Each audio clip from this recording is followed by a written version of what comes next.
Hello students, आप लोग कैसे होंगे? अच्छे होंगे और पढ़ाई में व्यस्त होंगे और न्यू वीडियो के लिए वेट कर रहे होंगे। तो क्लास 12 आज का न्यू टॉपिक्स में लेके आया हूँ सदर्न ब्लॉटिंग टेस्ट। क्या है सदर्न ब्लॉटिंग टेस्ट? ये सदर्न ब्लॉटिंग टेस्ट क्या है? जो डीएनए हम लोग फिंगरप्रिंटिंग पढ़े थे उसके बाद ये सबसे पहले टेक्निक थी, किंतु 1975 में ये टेक्निक तैयार की गई, जबकि डीएनए फिंगरप्रिंटिंग 1985 में, यानी 10 ईयर पहले ये तैयार की थी। किंतु इसका थोड़ा सा टफ प्रोसेस था, इसलिए इसका यूज धीरे धीरे अब कम हो गया। बट डीएनए फिंगर ज़्यादा फेमस हो गई क्योंकि फॉरेंसिक लैब। बट हमें इसके बारे में पढ़ना है। तो डीएनए जो आपकी सदर्न ब्लॉटिंग टेस्ट दे रखा है, इसमें क्या है, ये यानी सदर्न ब्लॉटिंग का प्रयोग सन 1975 में ईडी सदर्न नामक वैज्ञानिक ने किया था। यानी इसकी डिस्कवरी किस सन में हुई थी? डिस्कवरी 1975 किस वैज्ञानिक ने की थी? ईडी सदर्न नामक वैज्ञानिक ने सन 1975 में की थी। और इसका रीजन क्या है? ये सदर्न ब्लॉटिंग के उन्हीं के नाम से इसे हम सदर्न ब्लॉटिंग कहते हैं। इस तकनीक का प्रयोग मुख्य रूप से क्या किया जाता है? जीन पहचानने में किया जाता है। यानी इस तकनीक का यूजेस हम क्या कहते हैं इसका प्रयोग आइडेंटिकल ऑफ जीन, हमें जीन पहचान में इसका प्रयोग किया जाता है। दूसरा क्या होता है? ये क्रिया का प्रयोग जीनोम डीएनए में किया जाता है, यानी डीएनए ऑफ जीनोम सीक्वेंसिंग में इसका यूज किया जाता है। और दूसरा क्या है? इसमें डीएनए को हम क्या करते हैं, यानी जो डीएनए होता है, इस डीएनए के हम क्या करते हैं?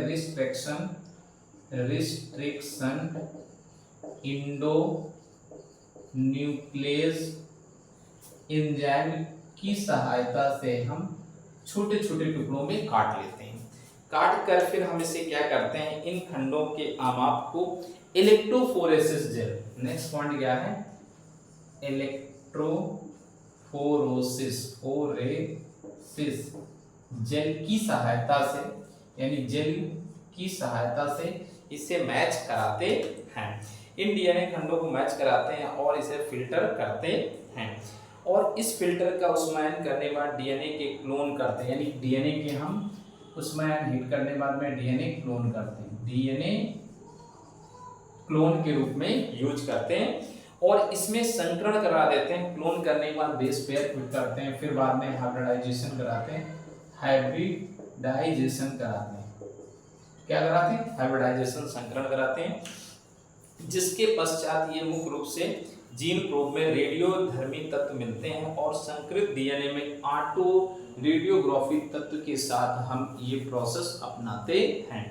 अब इस प्रोसेस को अपनाने के लिए क्या होते हैं? हम लोग देखते हैं डीएनए के मैचिंग करते हैं और डीएनए पट्टी के क्रम को करते हैं और इंडो न्यूक्लियस इनर, यानी रिस्ट्रिक्शन इंडो न्यूक्लियस की सहायता, यानी डीएनए के टुकड़ों को काट कर उनके डीएनए के साथ मैच करने का भी हम यूज करते हैं, जिससे रोग वाले डीएनए के हटा देते हैं और स्वस्थ डीएनए को वहां पर फीड कर देते हैं। इस तकनीक का प्रयोग बहुत ज़्यादा किया गया है।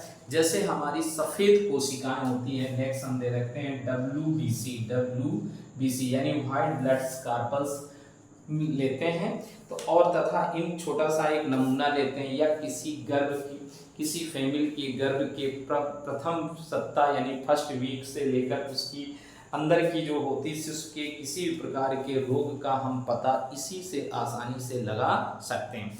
अब इस विधि में हम क्या करते हैं? फोरेंसिक लेबोरेटरी की सहायता से सदर्न ब्लॉटिंग टेस्ट द्वारा हम अपराध के स्थान में प्रायः उसके ब्लड को सीरम लेते हैं।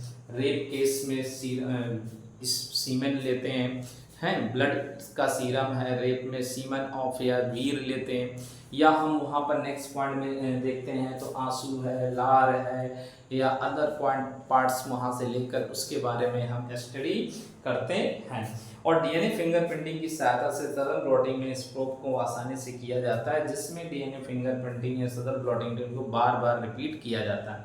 इस बार बार रिपीट करने में एक यूज किया जाता है जिसे हम वेरिएबल वी एंड TR हम लोगों ने पढ़ा था, variable number tandem of repeat process होती है। इस प्रोसेस के तहत पर हम इसकी पहचान करते हैं। और इसमें क्या है, इसमें जुड़वा बच्चों के डीएनए को छोड़कर अन्य सभी के डीएनए एक समान नहीं होते हैं, ये एक फिक्स पॉइंट होता है। अब डीएनए प्रॉब्लम की भूमिका क्या होती है ये भी देख लीजिए। एक आणविक प्रोब में चाहे वो डीएनए हो या आरएनए, क्योंकि एक आनुवांशिक पदार्थ डीएनए होता है या आरएनए, ऐसे छोटे छोटे खंडों को लेते हैं। क्या होते हैं, डीएनए आरएनए के छोटे छोटे खंडे लेते हैं, डीएनए और आरएनए के छोटे छोटे खंडों को हम एक प्रोब की सहायता से हेल्प करते हैं, और जिसमें 200 से 500 न्यूक्लियोटाइड यानी 200 से लेकर 500 न्यूक्लियोटाइड के बारे में हम स्टडी करते हैं। जब इनके बारे में हम स्टडी करते हैं तो radio active and non radio active, यानी रेडियो एक्टिव जो तत्व होते हैं, रेडियो एक्टिव या नॉन रेडियो एक्टिव जो होते हैं, उनकी सहायता को हम लेवल करते हैं। फिर प्रत्येक प्रोब को या डीएनए हो चाहे आरएनए हो, उनकी सहायता से उनके अनुक्रमों को बेस पेयर में मैच करते हैं।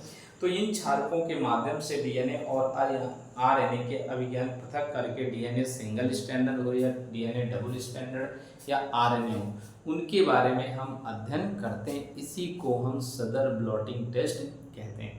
आप लोग ये महत्वपूर्ण पॉइंट को नोट कर लीजिए जो आपके पेपर में पूछा जाता है। और इसके में जो इम्पोर्टेंट पॉइंट होते हैं, कुछ मैं फिगर के माध्यम से ही मैं आगे बताता हूँ। फिगर इसका बना हुआ है, फिगर के अकॉर्डिंग से मैं फिगर के लेवल के अकॉर्डिंग भी समझा देता हूँ, तो आप ओके नोट कर लीजिए। हेलो स्टूडेंट्स, आज हम लोग सदर्न ब्लॉटिंग टेस्ट को फिगर के माध्यम से यानी चित्र के डायग्राम के माध्यम से स्टडी करते हैं। इस डीएनए फिंगरप्रिंटिंग में सबसे पहले किसी ह्यूमन का हम डीएनए लेते हैं और उस डीएनए के पार्ट्स को छोटे छोटे टुकड़ों में डिवाइड कर लेते हैं, जिसे हम डिस्ट्रिक्शन इंडोन्यूक्लिक एंजाइम की सहायता से अलग कर लेते हैं। अलग करके फिर हम इसे छोटे छोटे टुकड़ों को क्लोन तैयार करते हैं। इस क्लोन के माध्यम से हम नेक्स्ट इसका एक सैंपल एगोरेज जेल लेते हैं। उस एगोरेज जेल में मुख्य रूप से डीएनए सैंपल लेते हैं। डीएनए सैंपल को जेल इलेक्ट्रोफोरेसिस प्रोसेस कराते हैं, जिसमें डीएनए की छोटी छोटी स्टेप बन जाती हैं। इस स्टेप्स बनने के पश्चात नेक्स्ट में देखते हैं स्टैनिंग एंड डीनेचुरेशन प्रोसेस, यानी डीएनए को हीट करने पर डीएनए में कुछ प्रोसेस में कन्वर्ट हो जाते हैं सीधी रोम। फिर इसमें वेट देखते हैं, पेपर टॉवल यूज करते हैं, डीएनए बैंडिंग फिल्टर्स प्रोसेस होती है, और इस प्रोसेस में क्या है, जेल विथ डीएनए फ्रेगमेंट्स होते हैं, वीक होते हैं एंड बफर रीजन। फिर नेक्स्ट फिगर में हम लोग यूज करते हैं तो देखते हैं DNA fragments in banding of filter paper and removing DNA banding के तहत ट्रांसफ़र कर देते हैं। जेल में यूज करके एक फिल्टर्स प्रॉब में हाइब्रिडाइजेशन कराते हैं। इस हाइब्रिडाइजेशन प्रोसेस में क्या होता है, डीएनए में मुख्य रूप से वॉशिंग होती, फिर फिल्टर ऑफ विथ एक्सरे बन जाती है, जिसे हम प्रोब के माध्यम से एक्सरे फिल्म द्वारा तैयार करते हैं। इस प्रकार जेल पर विभिन्न डीएनए खंडों का पृथक्करण हो जाता है, जो हम सदर्न ब्लॉटिंग टेस्ट के तहत इसे स्टडी करते हैं। तो आप लोग इस फिगर के माध्यम से इसे स्टडी करिए। Okay, thanks.